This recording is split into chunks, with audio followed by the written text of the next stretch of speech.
কয়েকটি গুদামে প্রায় 2000 বস্তা বিভিন্ন ধরনের সার মজুত রাখা অবস্থায় পাওয়া যায়। আমি জানি যে আপনার গত বছর আপনার এক্সপায়ার হয়ে গেছে ট্রেড লাইসেন্স, বের করুন। গত বছর জুনে এক্সপায়ার হয়ে গেছে না, বের করেন। আপনার তো এক্সপায়ার ট্রেড লাইসেন্স থাকার কথা না, আপনার রিনিউ করার কথা না, আপনার তো রিনিউ করেন নাই। কাটা রয়েছে, তারপর অনেকগুলো ছড়ানো রয়েছে। ধরে নিলাম যে আপনি আগে ব্যবসা করতেন, এখন করেন না। আপনি সেটা বলবেন যে আমি ব্যবসা করতাম, আমার এই জায়গায় এইটা আছে। আপনি তো লুকাইছেন।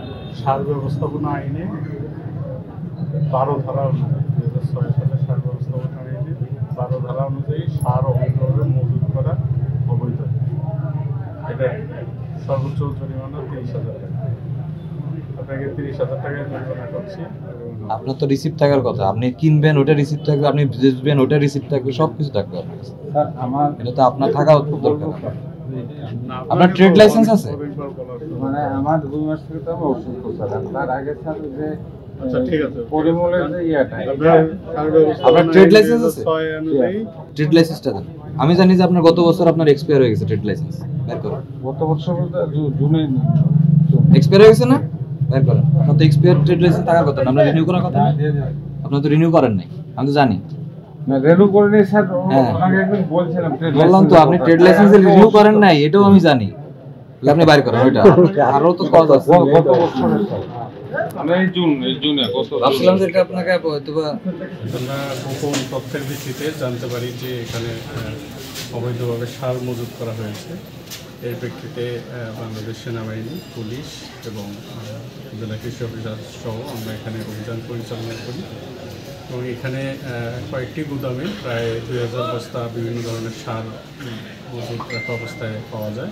এখানে যিনি মজুত করেছেন তাকে সার ব্যবস্থাপনা আইন 2006 অনুযায়ী 30,000 টাকা অর্থদণ্ড করা হয়েছে এবং যেসব সার এখানে অবৈধভাবে মজুত করা আছে এই সারগুলো সরকার নির্ধারিত মূল্যে আমরা একটি কমিটি করে দিয়েছি। তারা কৃষকদের কাছে সরাসরি বিক্রি করবে এবং লক্ষ্যস্থ যিনি সারের মালিক তিনি তাকে পরবর্তীতে বুঝিয়ে দেওয়া হবে। আমরা যখনই জানতে পারি কেউ বেশি দামে সার বিক্রি করছে বা অবৈধভাবে সার মজুত করছে, সঙ্গে সঙ্গে সেখানে অভিযান পরিচালনা করা।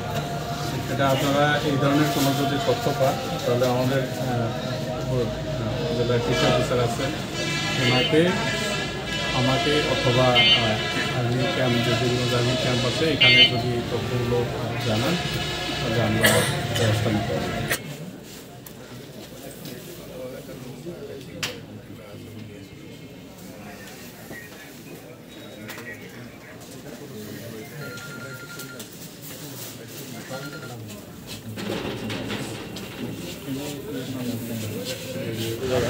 সত্য সন্ধানী সব কিছু